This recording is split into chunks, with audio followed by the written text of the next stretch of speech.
ஆனால் விஜய்ண்ணா என்ன காரணன்ற ஒரு புது ஆட்சி வந்தால் நல்லா இருக்குன்ற ஒரு தாட்டு தான். இருக்கிறவங்க யாரும் ஒழுங்காக ஆட்சி பண்ணல, எல்லாம் ஏமாற்ற தான் பார்க்குறாங்க. ஸோ அவர் சினிமாவில் இருக்கும்போது நிறைய ஹெல்ப்லாம் பண்ணியிருக்கிறாரு. ஸோ அரசியலுக்கு வந்தால் நல்லா இருக்கும்னு நாங்கள் எக்ஸ்பெக்ட் பண்ணுறோம். அவருடைய ஆக்டிவிட்டீஸ் எல்லாமே எங்களுக்கு நல்ல ஒரு ஒப்பீனியனை தான் தருது. அதாவது அவர் தாட்டை பொறுத்து என்ன வேணால் பண்ணலாம், நல்லது பண்ணால் சரிதான். ஜெயிச்சிருவான்ற ஒரு நம்பிக்கை தான். அவர் கூட்டணிக்கு போக மாட்டார், மற்றவங்க தான் அவர் கூட்டணிக்கு வருவாங்க. விஜய் தான். டிஎம்கே வேஸ்ட்டு, அவ்வளோதான். ஏன்னா ஸோ எப்படி சொல்கிறேன்னா ஏமாத்துறது தான் பார்க்குறாங்க. டிஎம்கே வேணாம், அவங்க அந்த ஆட்சி வேணாம். ஸோ ஏடிஎம்கே போகிறது அவங்களுக்குள்ளே அவங்களுக்கு ஒற்றுமை இல்லை. ஸோ அவங்க வந்தாலும் நல்ல இது வராது. மற்ற கட்சியை வந்து பாஜக பொறுத்தவரை மத திணிப்பு, இந்தி திணிப்பு வைக்கிறாங்க. ஸோ அவங்களும் நல்ல ஒப்பீனியன் இல்லை தமிழ்நாட்டுக்கு. ஸோ சீமான் வந்து பார்த்திங்கன்னா அவங்க எல்லா கட்சியும் குறை சொல்லிட்டு திரும்புகிறாங்க. இல்லை, மற்ற கட்சி எல்லாமே மதத்தை தான் பேசுது. ஸோ இவங்களும் விஜய்ன்றது எல்லாருக்கும் சமமாக ஒரு ஒருங்கிணைந்த கட்சியாக இருக்குன்ட்டு ஒரு நல்ல எண்ணம். விஜய் வந்தால் நல்லாயிருக்கும். தளபதி தான் சேமாக இருந்தால் நல்லா தான் இருக்கும், ஒன்றும் பிரச்சனை கிடையாது. எப்போவுமே 6 மாதம் 5 வருஷத்துக்கு ஒரு வாட்டி மாறி தான் போகுது. பட் ஒன்றும் பெரிய மாற்றம் ஒன்றும் இல்லையே. பார்க்கலாம் எப்படி நடக்குது பார்க்கலாம். மக்கள்கிட்ட தான் நீங்கள் தீர்ப்பு. புதுசாக அரசியல்லேருந்து என்ன சினிமா துறையிலேருந்து வராங்க, எப்படி இருக்கும் சொல்ல முடியாது. விஜயகாந்த் வந்தார், எம்ஜிஆர் வந்தார், பார்க்கலாம். இப்போ விஜய் வந்துட்டு இருக்கிறாரு, என்ன நடக்குதுன்னு பார்க்கலாம். எம்கே ஒன்றும் பிரச்சனை இல்லைப்பா, ஓட்டம். பட்டு மாற்றி மக்கள்கிட்ட தான் இருக்குது, நம்ம எதுவும் சொல்ல முடியாது. அன்னைக்கு என்ன சுச்சுவேஷன் நடக்குதோ அதுதான் நடக்கும். அதெல்லாம் முடியாதுமா. எம்ஜிஆர் எவ்வளோ கஷ்டப்பட்டு வந்தார். ரஜினி எங்கேயோ போனார், அதுவும் ஒன்றும் இல்லாத அப்படியே போயிடுச்சு. விஜயகாந்துக்கு வாய்ப்பு இருந்துச்சு, பட்டு கெடுத்துக்கிட்டாங்க, எல்லாம் அவங்களே கெடுத்துக்கினாங்க, அவ்வளோதான். விஜய்க்கு ஒன்றும் சொல்ல முடியாதுமா, அப்படி ஒன்றும் இல்லை, என்ன தெரிஞ்சு இல்லை. சினிமா வேறு, அரசியல் வேறு. ஐயோ போச்சுடா, அதெல்லாம் இல்லைம்மா, அதெல்லாம் முன்ன முடியும் இல்லை. ஒரு கட்சினா அதுக்கு உண்டான மரியாதை பேச்சிலேருந்து எல்லாமே இருக்கணும். சீமான் பேசுகிறாரு, இல்லை சொல்ல வரல, பட்டு ஒத்து வராத மாதிரி இருக்குது எதுவுமே. அது இன்னும் லேட் ஆகுமா, அதெல்லாம் வர முடியாதுமா. ஒன்றே டிஎம்கே அண்ணா டிஎம்கே இதுதான் இப்போதைக்கு. புதுசாக கூட்ட ஆட்சி கிட்ட ஆட்சின்னும் போது தெரியல. விஜய் வந்தால் தான் நல்லாயிருக்கும். தளபதி மட்டும்தான் வரணும். இப்போ வரைக்கும் யாருமே எதுவுமே பண்ணலை. இவர் வந்தால் நல்லா இருக்குமோ அப்படின்னு தோணுது. நான் ஒரு வாய்ப்பு கொடுத்து பார்க்கலாம். மக்கள் வந்து எல்லாரும் ஒரு வாய்ப்பு கண்டிப்பாக இவருக்காண்டி கொடுக்கணும், கண்டிப்பாக செவிக்கணும். ஏன்னா இவ்வளோ நாள் வந்து எல்லாருமே வந்து ஃபேக்காக தான் இருந்திருக்கிறாங்க. அவங்களோட சம்பாத்தியத்தை தான் பார்த்துருக்குறாங்களே தவிர மக்களுக்காண்டி எதுவும் செஞ்ச மாதிரி தெரில. இவர் வந்தால் மக்களுக்கு செய்வாருன்னு நாங்கள் நம்புகிறோம். அப்படி பார்த்தா ஜெயலலிதா அம்மாவும் சினிமாவில் இருந்து வந்தவங்க தான். இப்போ ஸ்டாலினோட பையனும் சினிமாவில் இருந்து வந்தவங்க தான். அவங்கெல்லாம் ஆட்சி செய்யலை. அதே மாதிரி விஜய் செஞ்சால் நல்லாயிருக்கும், வரணும் கண்டிப்பாக. நாங்களாம் ஓட்டு பண்ணுவோம் அவங்களுக்காண்டி, அண்ணனுக்காண்டி எல்லாமே பண்ணுவோம். இல்லை, அவங்களாம் வர மாட்டாங்க, அண்ணன் தான் வருவாங்க. சீமான் சார் வந்து இப்போ ஏதோ ஒரு இது போயிட்டு இருக்கு, நியூஸ் போயிட்டு இருக்கு, அதனால அவர் வரதுக்கு வாய்ப்பு இல்லை. விஜய் அண்ணா தான் வருவாங்க, நாங்கள் அவங்களுக்கு தான் ஓட் பண்ணுவோம். இல்லை, வரமாட்டாங்க. கண்டிப்பாக எங்கள் அண்ணன் தான் வருவாங்க, நாங்கள் எல்லாருமே எங்கள் அண்ணனுக்காண்டி தான் ஓட் பண்ணுவோம். முதல்ல விஜயகாந்த் சார் வருவாருன்னு பார்த்தோம், ஆனால் அவரை எல்லாரும் மக்களே கொண்டுட்டாங்க. ஆனால் அவரை தான் எனக்கு ரொம்ப பிடிக்கும். அவர் வர முடியாமல் போயிடுச்சு, கஷ்டமாக இருக்குது. ஆனால் அதுக்கப்புறம் விஜய் சார் வர்ற மாதிரி இருக்குது. கண்டிப்பாக அவர் வந்தால் நல்லது செய்வாங்க, அப்படி தான் நம்புகிறாங்க உலகம். மக்களே அதை தான் எதிர்பார்க்காங்க. பார்க்கலாம், கண்டிப்பாக செய்வார். எல்லோரும் மக்கள் ஓட்டு போடுவாங்க. ஒரு தடவை அவருக்கு வாய்ப்பு கொடுத்து பாருங்கள், கண்டிப்பாக அவர் நல்லது பண்ணுவார். அப்படிலாம் இல்லை, எம்ஜிஆர் சார், ஜெயலலிதா அம்மா எல்லாருமே சினிமாவுக்கு வந்து தான் பல இதுக்கு வந்திருக்காங்க ஓட்டுக்கு. அதே மாதிரி நம்ம விஜயகாந்த் சார் வருவார்னு பார்த்தோம். அவர் உயிரோடு இருந்தால் அவர் தான் வந்திருப்பார். கரெக்டாக அவர் இருந்திருந்தால் புரட்சி கலைஞர் விஜயகாந்த் வந்திருப்பார். அவர் இல்லை, அதனால் இவர் தான் விஜய் சார் தான் வரும். சீமான் வர்றதுக்கு வாய்ப்பு இருக்குது, சொல்ல முடியாது, வருவார். அண்ணாமலை அவங்களாம் வரமாட்டாங்க. இந்த ரெண்டில் யாராவது ஒருத்தர் வருவாங்க கண்டிப்பாக. விஜய் சார் வருவார், இல்லை சீமான் வருவார். ஆனால் புரட்சி கலைஞர் விஜயகாந்த் இருந்தால் அவருக்கு தான் போட்டிருப்போம், அவர் இல்லை. 2026 விஜய் சார் ஆட்சிக்கு வந்து ரொம்ப நல்லா இருக்குது. நாடு நல்லா இருக்குது, மக்களும் நல்லா இருப்பாங்க, இளைஞர்களுக்கு நல்ல வேலை கிடைக்கும், நாடு ரொம்ப நல்லா இருக்குது. விஜய் சாருக்கு ஓட்டு போடுங்க. கட்டாயமாக இளைஞருடைய வாழ்க்கை டெஃபினட்டாக மாறும். இளைஞர்களுக்கு வேலை வாய்ப்பு கொடுப்பாரு. ரெண்டாவது வந்து ஆட்சி நல்லா இருக்கும். அதுக்காக டெஃபினட்டாக ஜெயிப்பார், எந்த ஒரு மாற்றம் கிடையாது, மாற்று கருத்தே கிடையாது. டெஃபினட்டாக தளபதி ஜெயிப்பார். சினிமாக்கார் வந்ததுனால தான் ஆட்சி நல்லா இருக்கு, நாடு நல்லா இருக்கு. சினிமாக்கார் இல்லைன்னா நாடு நல்லா இருக்காது, ஆட்சியாளர் இருந்திருக்க மாட்டாங்க. சினிமா வந்து முன்னுதாரணம். நிறைய முதலமைச்சர் வந்து தேர்ந்தெடுத்திருக்காங்க. அதே மாதிரி இவர் முதலமைச்சர் டெஃபினட்டாக ஆவார். அவர் எந்த ஒரு மாற்று கிடையாது. இன்ஷா அல்லா நாடிட்டானா டெஃபினட்டாக இவர் தான் அடுத்த முதல்வர். ஏடிஎம்கே டிஎம்கே வர்றதுக்கு வாய்ப்பு இருக்குன்னு சொன்னால் கூட்டணியில் வர்றதுக்கு வாய்ப்பு இருக்குது. பட் எல்லாம் இப்போ அவங்க வந்து தான் நாடே சீரழிஞ்சு கிடைக்கிது. மறுபடியும் வர வச்சு அதில் பட்டதுனால நமக்கு எந்த பிரயோஜனம் கிடையாது. புதிய மாற்றத்தை கொண்டு வரணும். இளைஞர்களுக்கு வேலை வாய்ப்பு கிடைக்கும். டெஃபினட்டாக வந்து நாடு நல்லா இருக்கும். தேங்க்யூ. சீமான் ஐயா வருவாருங்க. சீமான் ஐயா வர்றதுக்கு வாய்ப்பு கொஞ்சம் ரொம்ப கம்மி தான். காரணம் என்ன, தளபதி வர்றதுனால சீமான் ஐயா வர்றதுக்கு வந்து வாய்ப்பு ரொம்ப கம்மி தான். அண்ணாமலை ஐயா வர்றதுக்கு அவர் நல்லா படிச்சிருக்காரு, நல்ல டேலண்ட் இருக்குது, நல்ல அறிவு இருக்குது. ஆனால் வந்து வாய்ப்பு ரொம்ப கம்மி தான். மக்கள் வந்து என்ன, மக்கள் சக்தி யாருக்கு அதிகமாக இருக்கோ அவங்க தானே ஜெயிக்க முடியும். அதுதான் இயல்பானது. மக்கள் சக்தி விஜய் சாருக்கு தான் அதிகமாக இருக்குது. அதனால் அவர் தான் வர்றதுக்கு வாய்ப்பு இருக்குது. பிஜேபி தமிழ்நாட்டில் ஆட்சி அமைக்கிறதுக்கு வாய்ப்பு ரொம்ப கம்மி தான். காரணம் வந்து மக்கள் வந்து அதிகமான அச்சத்துக்களை ஆள்பறிக்கிறாங்க. அதாவது வந்து இஸ்லாமியனுடைய சமுதாயத்துக்கு வந்து அவர் சரியான வந்து வாய்ப்பு கம்மி தான். இஸ்லாமியனுடைய சமுதாயத்துக்கு வந்து அவர் வந்து கொஞ்சம் ப்ராப்ளம் இருக்குது. அதனால் வந்து வர்றதுக்கு ரொம்ப கம்மி தாங்க ஐயா. 2026 டெஃபினட்டாக விஜய் சார் தான் வருவார். இளைஞர்களுக்கு வேலை கொடுப்பாரு. மக்கள் ரொம்ப அதிகபட்சம் அவரை தான் நினச்சிட்டு இருக்காங்க.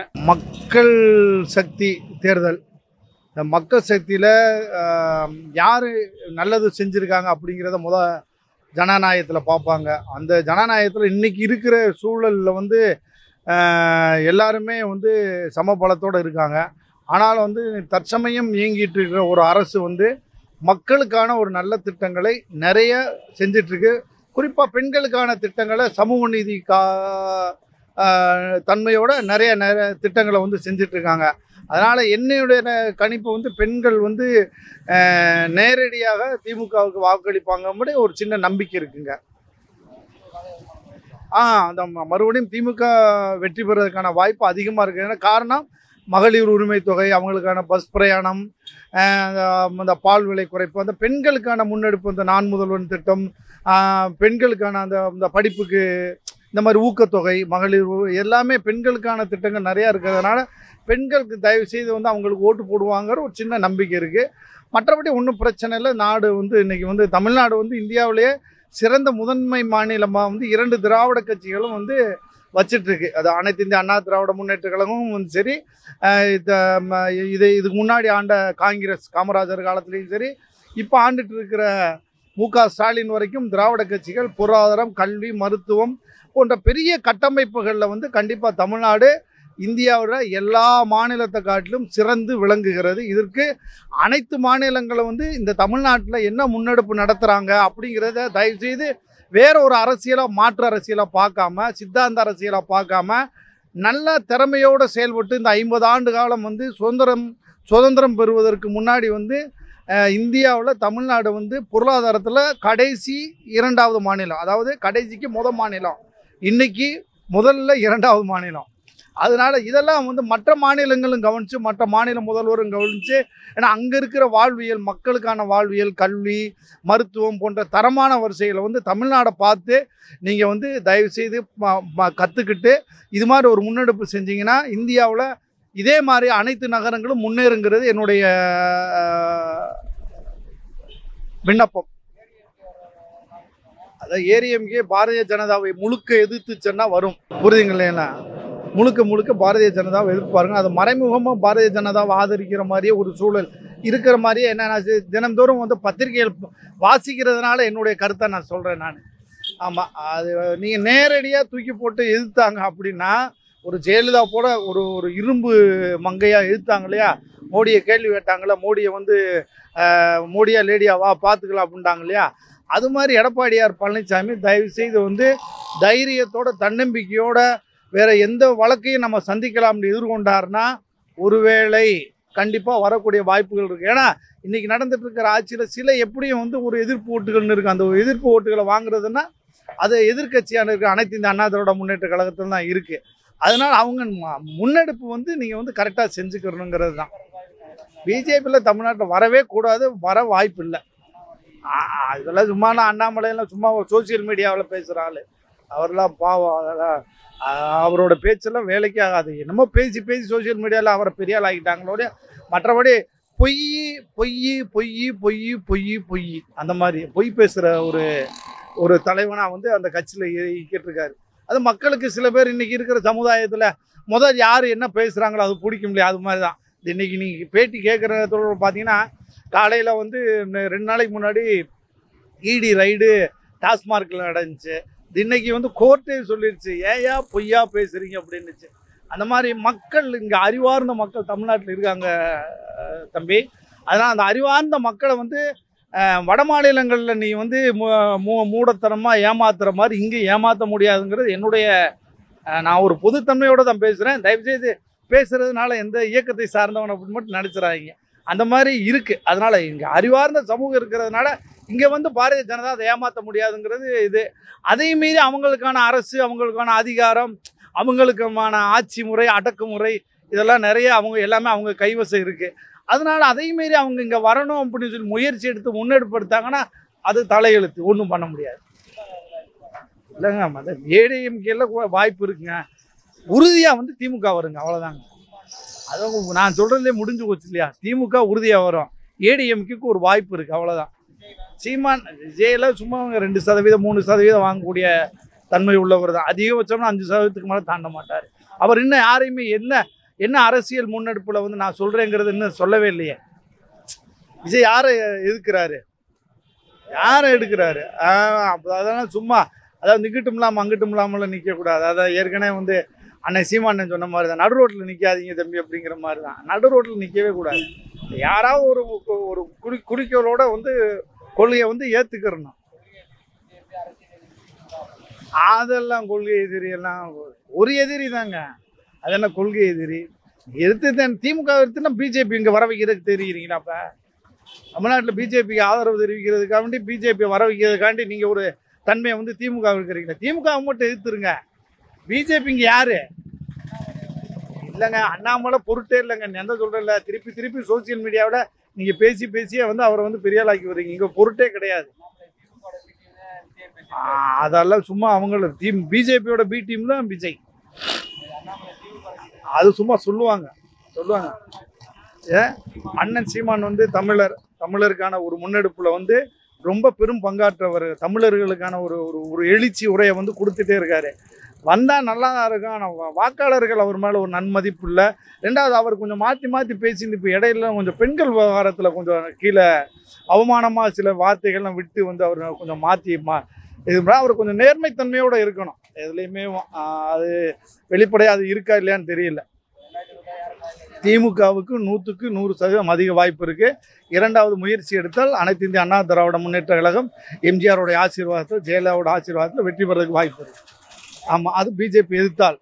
பிஜேபியோட கூட்டணி போட்டால் ஏடிஎம்கே மீண்டும் இதே நிலைமை தான். 2026 ஒரு சேஞ்சஸ் வரணும். அது வந்தால் அது விஜய் வந்தால் நல்லாயிருக்கும்னு நினைக்கிறோம். ஏன்னா ஒரு புதிய அரசியல் வரணும், ஒரு மாற்றம் வந்தால் நல்லாயிருக்கும். ஏன்னா எல்லோரும் வந்து போகிறாங்க, இவர் வந்தால் இன்னும் நல்லாயிருக்குன்னு நாங்கள் நினைக்கிறோம். வேறு ஒன்று என்ன பண்ணுவாருன்னு நினைக்கல, நல்லா பண்ணால் நல்லாயிருக்கும். இப்போ என்னென்னா நமக்கு என்ன தேவை, ஜாபு, அப்புறம் ஏழை மக்களுக்கான வசதிகள் இதெல்லாம் செய்யணும், அவ்வளோதான். தவிர கரப்ஷன் இல்லாமல் இருந்தால் ரைட்டு, வேறு ஒன்றும் இல்லை சார். அப்படி பார்த்தா எம்ஜிஆர் சினிமாக்காரங்க தான், ஜெயலலிதா சினிமாக்காரங்க தான், அவங்களும் அரசியலுக்கு வரலையா? கலைஞர் சார் கூட சினிமாவில் எழுதினவர் தானே, கதை எழுதினவர் தானே. அதனால் விஜயும் வரலாம், தப்பு இல்லை. வந்தால் மக்கள் நல்லா செய்வார். நம்ம ஏன்னா ஒரே ஆட்சி ஒரே மாதிரி இருக்கலாமோ, ஒரு புதுசாக ஒரு சேஞ்சஸ் வரட்டுமே. அவர் சரியில்லைன்னா அடுத்த திருப்பி வேறு ஒன்று போயிட்டு போகிறோம். அதில் விஜய் வந்து நல்லாயிருக்கும் நம்புகிறோம். டிஎம்கே ஏடிஎம்கே அவங்களாம் ஒரு பெரிய கட்சி, அவங்களுக்கு வாய்ப்பு நிறைய இருக்குது. ஆனால் ஒருத்தர் புதுசாக வந்து வரவங்க உடனே வர முடியுமான்றது ஒரு சந்தேகம் தான். இருந்தாலும் சப்போர்ட் பண்ணால் அவரும் வருவார்ல, நல்லது தானே. சீமான் அவரும் நல்ல மனுஷன் தான். ஆனால் அரசியல் ரீதியாக பார்த்தீங்கன்னா தனியாக நின்று ஜெயிக்கணும்னு நினைக்கிற மனுஷன் அவர். ஆனால் அதே மாதிரி தான் விஜய் நிற்கிறாள். அவரோட செல்வாக்கு விஜய்க்கு இருக்கிறதால விஜய் வர்றது வாய்ப்பு இருக்குன்னு நினைக்கிறேன். அண்ணாமலை அவர் நல்ல மனுஷன். அவர் பிஜேபி பொறுத்தளவு இல்லை, அவர் பர்டிகுலராக அவர் நல்லா படித்தவர், நல்லா ஒரு மக்கள் அதாவது எஜுகேஷன் லெவலில் நல்லா பண்ணக்கூடிய மனுஷன். அவரும் வரலாம். ஆனால் பவர்ஃபுல்லாக இருக்கிறத பார்த்தா விஜய்க்கு வந்து மக்கள் செல்வாக்கு இருக்குது. எம்ஜிஆருக்கு அப்புறம் விஜய்க்கு இருக்கிற மாதிரி ஒரு இது இருக்கிறதால விஜய் வந்தால் நல்லாயிருக்கும் நான் நம்புகிறோம். ஜெயிச்சா நல்லா இருக்கும் சார். கண்டிப்பாக இளைஞர்கள் எல்லாரும் ஆசைப்படுறபடி இளைய தளபதி தான் வருவார். ஏன்னா இந்த காலத்து எக்ஸஸ் எல்லாருமே தெளிவாக இருக்காங்க. நம்பி மற்ற எத்தனை வருஷமா இந்த இந்த கட்சிக்காரங்களே போட்டுக்கிட்டு இருக்கோம் அப்படின்னு. கண்டிப்பாக இளைய தளபதி வருவார்ண்ணா. எல்லாரும் மோஸ்ட்லி 99% அவர் தானே நம்புறாரு. வந்தாருன்னா கண்டிப்பாக நல்லது நடக்கணும். புது விஷயத்தெல்லாம் கொண்டு வராருண்ணா. அவர் உண்மையாக பேசுனால்தான் அவர் மாட்டிக்கிறாரு. ஆனால் அவர் ஓப்பனாக பேசுகிறாரு. அவருக்கு கொஞ்சம் தெரியல தான், கற்றுக்கிறாரு தான். இப்போதான் ஃபர்ஸ்ட் ஸ்டேஜ் வந்திருக்காரு. வரன்னு சொன்னாங்களாம், வரல, மைண்ட்டு போயிட்டாங்க. ஆனால் இப்போ வந்து அவர் பெருசாக அந்த பொதுக்கூட்டத்தில் எவ்வளோ விஷயம் தப்பாக தான் பேசினார். இன்டெரக்டாக பேசலாம், டேரெக்டாகவே பேசிட்டாரு. ஆனால் கண்டிப்பாக ஒரு நாள் வந்து நிறைய விஷயத்த அடிபட்டு கஷ்டப்பட்டு கண்டிப்பாக எல்லாருக்கும் மக்களுக்கு நல்லது செய்வார்ண்ணா. அந்த ஒன்றும் ஜெயிக்க மாட்டார். கண்டிப்பாக ஒரு நல்ல பர்சன்டேஜ் கொண்டு வருவார்ண்ணா.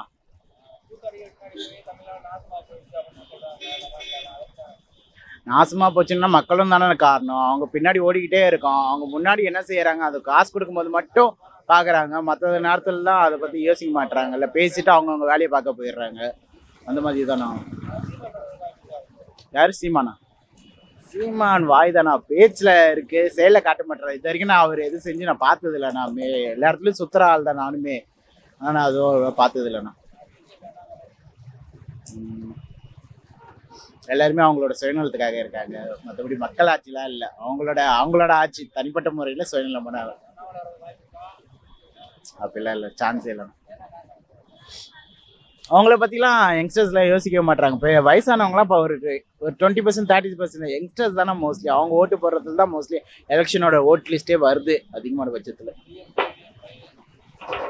அவங்க இப்போ செகண்டரி, அவங்க ஸ்டார்டிங்லேருந்து செகண்டரி, மேலே கீழேன்னு மாற்றி பேசிக்கிட்டு தான் இருக்காங்க அவங்க. அதனால தான் இப்போ கூட பாரு, பிஜேபியில் வடபழனியில் ஒரு 1 வீக் முன்னாடி போட்டு பொதுக்கூட்டத்தில் யங்ஸ்டர்ஸ்லாம் இல்லை, சும்மா அந்த வயசானவங்க தான் அந்த 20-30 பேர் உட்காந்துருந்தாங்க. அந்த மாதிரி யாருமே இல்லை.